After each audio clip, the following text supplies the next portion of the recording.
Yeah, man. Pouring down rain too, man. I'm getting to the car now. So, we checked it. It's still 8 to 10. And, it's really like 6 to 8 sustained, 6 to 8 feet, the waves. And then you're getting the 8 to 10 foot cleanup sets. It's been that consistently all day. It's like 3:30 or something like that. So it's closing in on us. So we'll see. But as you can see, man, it's blown out. Look at that surf. God, bro. It's not even worth it. It would be like if you're paddling out, you'd just be like paddling against the current the whole time, and every once in a while you'd catch a peak, and then like an hour you'd be 6 miles down the coast. All right, so we're going up here to check this out.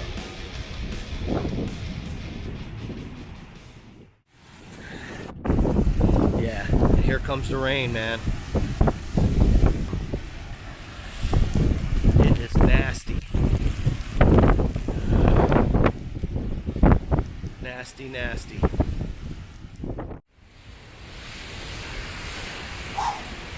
Blown out, dude. Yeah, man. Blown out. Pouring down rain too, man. I'm getting to the car now.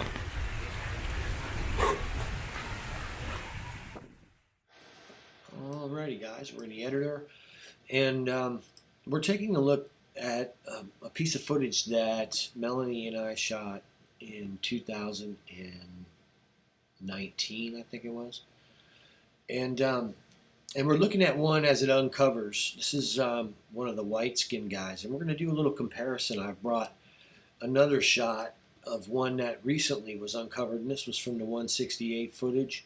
I believe this was Blake Dusher that shot this footage, and this is a really, really good shot of one of the whiteskins that we talk about. This is with the psionics, so what we're getting is, because there's no sun bouncing light onto the plants, there's no glow coming off of the plants to turn his skin green. You're actually seeing the actual skin tone. This is the cheek areas here, and then the eyes are in here, but this is the top of the head here. The individual is actually watching. It's the nose area, and this may very well be the actual color of the nose, like a brown. So it's white skin with like a brown stripe in the middle. We're not sure. We just know that the white skin is showing white because the psionics sees in color at night. So it's duplicating the colors that it's picking up, absent the aberration and the phenomenon that occurs with the glow off the plants. Now, this glow off the plants, incidentally, human beings can't see. Cameras pick it up, though. That's why you see blob squatches, and suddenly there's like a perfectly detailed eye peeking out one side of the blob. There's glow. There's light that human beings can't see, but the camera's indeed picking it up. And obviously, the Sasquatch, like standing in it, it registers on their skin. I'm quite sure they can look each other up and down and see that this is happening. It's a part of their existence. They understand that. Right here, we're looking at a white, and this is going to be the nose, and the top sides are well lit. Here's one part of the brow, the other side of the brow, and this guy's head is right in here. You can actually see like the point right here, but this is what they look like, and that, my friends, does not look like a Sasquatch. That looks like plant life, right? But you take away the sunlight, and this is more like what he actually looks like, or like this. And this particular guy, we can see the eyes perfectly. Even on this side where there's a little bit of a, I don't know if it's his hand or what it is, but you can make out the eye there. Looking at these images, you can see this particular guy is the gray hair and the light gray skin, possibly even the white skin, but he's in that shade of the gray trees and picking up the glow that your eyes can't see onto his skin. So there's a high likelihood, we think, based on our documentation of this particular area for the last 4 years, that this guy has white skin, just like this guy. You're just seeing it aberrated, but this is his head here, and we're looking at the bridge of his nose, and it's the same species. And looking at these guys, early on I wondered, why is it so easy for them to hide? It's like, we know they're right there, we just heard them run into that bush. And we're looking at the bush, and we're not really seeing anything, and it just looks like, more bush inside the bush. But that's not the case. They walk in, and instantly, they look like they're a part of it. There it is. The white. It was a 7-inch wild hominoid track, founded in 2015.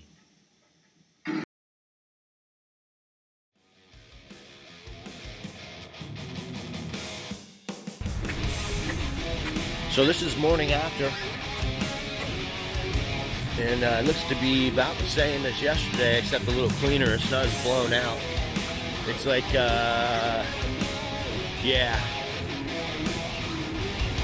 it's like 8 to 10 foot.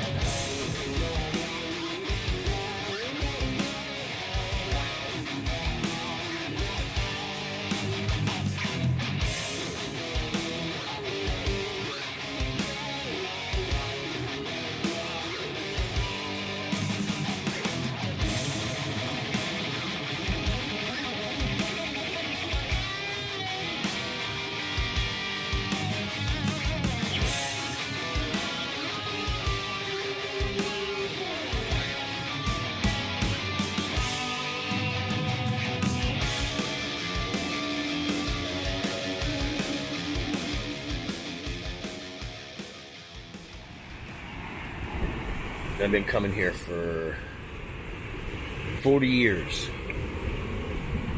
40 years. I've been coming to this exact spot. I was attacked by a shark in 1997.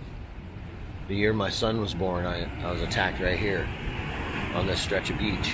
And I escaped. And I gave up surfing because I wanted to be there for my son. It was actually a day that looked very similar to this. It was all sloppy. The shark missed. Came up and tried to get my hand as I was paddling, bite my arm. About a 7-foot bull shark. And it missed. Knocked me off my surfboard. And it was circling the area, and I saw it. And I got back on my board and took off. That was the last time. Okay, so this is an impression that's the size of the other one. It also resembles the size of the one that we filmed in the Corbett area that my brother found. So, there's another one. Early on in 2020, I had a sighting, an encounter with a 9-foot hominoid that had white skin and looked exactly like the Joker from the Batman comic books. When I saw the creature and the way it was looking at me, I realized 2 things. One, that I'd never dreamed that something could be that big and that scary. And 2, that it had every intention of harming me. Although the encounter itself was extremely traumatic, what I learned from it was that these creatures can hide right in front of you. The creature had been standing there that I'd seen. I'd been there for about 15 minutes, and it just suddenly moved and stepped out to the side and was completely visible. Suddenly. It had been there, I assumed, from the entire time that I stood, trying to find one to catch on film. From that moment on, I started to go back through my footage, and it was then that I began to find the unmistakable symmetry and the aberration on the gray and white skin. And when I saw that, I knew that this was the piece of the puzzle that we'd been missing. This footage was shot in 2015. These creatures were all around us. We knew, we felt it, we could hear them. We just had trouble placing exactly where they were because they blended in so well. You can plainly see that young hominoid. He's watching Melanie and I as I look for something that I stepped on. I'm not sure what it was that I stepped on in all that brush, but it squealed like a baby.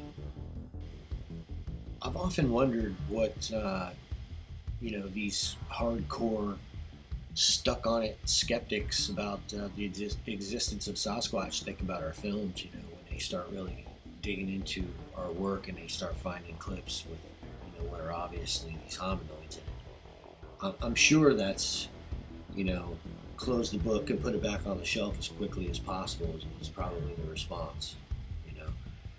You can't hang out with crypto reality very long before you start questioning just about everything you've been told.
Big tracks are common in our research areas. They vary from 14 inches to the biggest that I've found is 22 inches.